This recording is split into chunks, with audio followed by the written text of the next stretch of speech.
Magandang gabi po sa ating lahat. Ang aking babasahin ngayon ay makikita sa Salmo Kapitulo 31, versikulo 1 hanggang 8. Ito po ang nakasulat. Panalangin ng pagtitiwala sa Diyos. Lumalapit ako sa iyo, Yahweh, upang ingatan. Huwag mo sana akong ilagay sa kahihiyan. Ikaw ay isang Diyos na makatuwiran. Iligtas mo ako itong aking kahilingan. Ako ay iyong dinggin, iligtas ngayon din. Sana ikaw ang aking maging batong kublihan, matibay na kuta para sa aking kaligtasan. Ikaw ang aking kanlungan at sanggalang. Ayon sa pangako mo, akayin ako't patnubayan. Iligtas mo ako sa nakaumang na patibong, laban sa panganib sa iyo mga nganlong. Sa iyong kamay ipinagkatiwala ko ang aking buhay, sa akin ibibigay ang iyong kaligtasan. Ikaw ay Diyos na mapagkakatiwalaan. Ikaw ay namumuhi sa mga sumasamba sa mga Diyos-Diyosang walang halaga. Ngunit sa iyo, Yahweh, ako'y umaasa. Matutuwa ako at magagalak dahil sa pag-ibig mong wagas. Paghirap ko'y iyong nakikita. Alam mo ang aking pagdurusa. Di mo ako hinayaan sa kamay ng kaaway. Binigyan pa ng laya sa aking paglalakbay. Yun lang po. Maraming salamat. Purihin ang Panginoon sa kanyang banal na salita. God bless. Isang mapayapang hapon po sa ating lahat.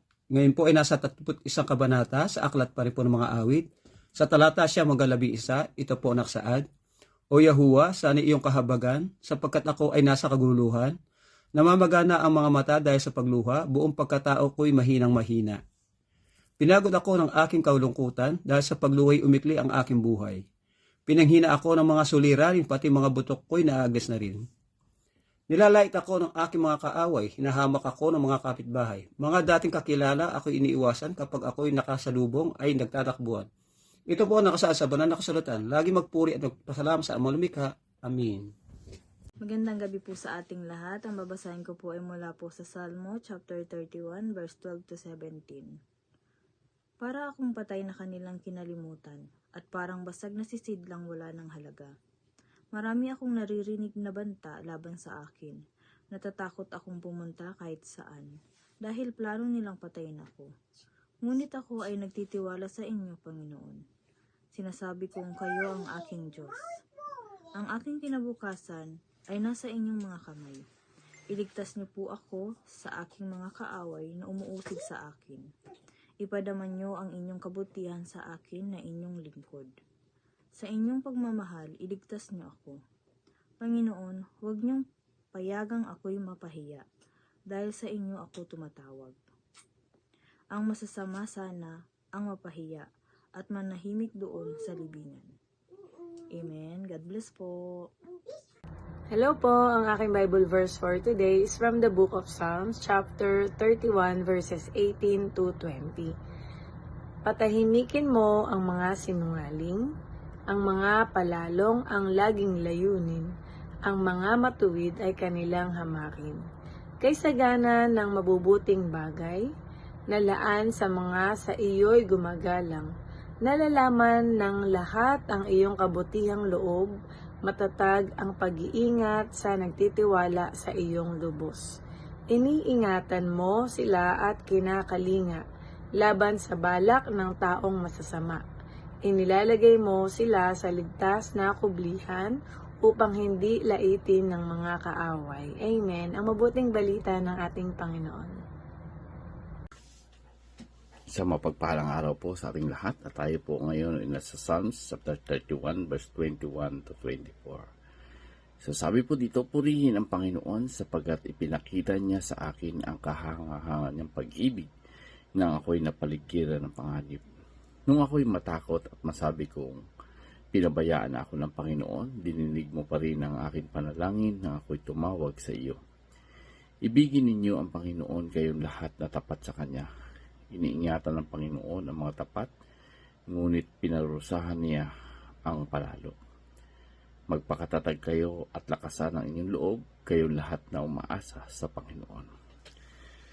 So dito makikita po natin, no, na talagang ang Panginoon ay talagang nahahayag, no, yung kanyang pag-ibig kapag andun po yung kalagayan natin sa panganib. So ipinapakita po ng talata na nabasa po natin na ang pag-ibig ng Panginoon ay kahanga, no, na sa kabila ng niisip natin, tayo ay iniwan ng Diyos.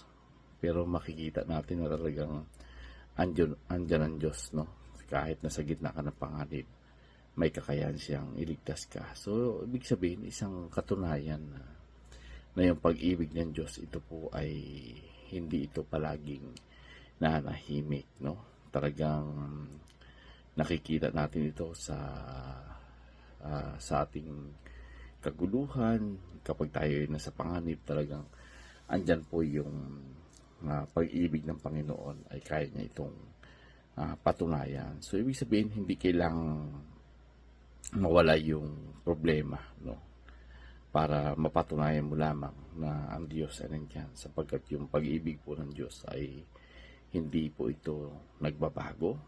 Ito po ay patuloy na nahahayag, lalong higit kapag andyan po yung ating mga problema.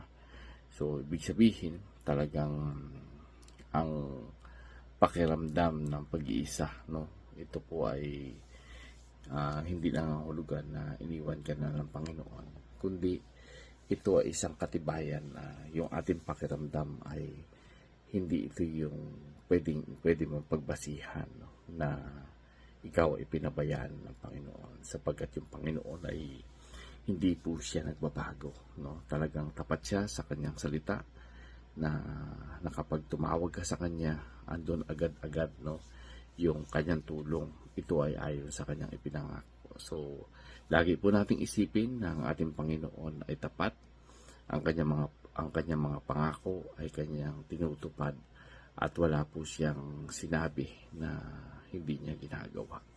So, dahil ang Diyos natin ay napakabuti, no, talagang pwede mong pangkapitan yung kanyang salita. So, purihin po muli ang Panginoon, and God bless everyone.